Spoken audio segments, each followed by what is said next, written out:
নতুন বন্ধুকে স্বাগত আর পুরনো বন্ধুকে শুভেচ্ছা জানিয়ে শুরু করছি আমার এপিসোড। আমি সর্ষে পোস্ত, নারকেল, কাঁচা লঙ্কা আর পালং শাক নিয়ে নিয়েছি। এই সর্ষে পোস্তটাকে একটু গুঁড়িয়ে নিয়ে তারপরে সেটাকে বেটে নেব। ওইগুলো পালং শাকটা যথারীতি কড়া বসিয়ে দিয়েছি, পালং শাকটা দিয়ে দিয়েছি। এটা বয়েলড হতে হবে। এটা বয়েলড হওয়ার জন্য এটার মধ্যে কিন্তু নুন দেইনি, এটা কিন্তু মনে রাখবেন। এবার বয়েলড হয়ে গেলে পরে আমি পালং শাকটা যথারীতি তুলে নেব। বাই দ্য ওয়ে, আমি নূপুর, আপনারা দেখছেন smile with Nupur and Tania. Please একটু সাবস্ক্রাইব করে দেবেন, বেল আইকনটা টিপতে ভুলবেন না, লাইক শেয়ার করে দেবেন।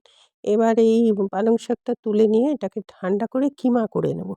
এটাকে কিমা করছি। কিমা হয়ে গেলে পরে আমি যে সেই সর্ষে পোস্ত আর নারকেল আর কাঁচা লঙ্কা পিষে বেটে রেখেছি, সেইটাকে আমি কিভাবে দিচ্ছি দেখুন। এই যে একদম পুরো মিহি কিমা করে দেবেন। এটা করছি পালং শাক ভাতে। মানে এটা তো ভাতে দেওয়া যায় না, কিভাবে প্রসেসটা এইভাবে করতে হয়।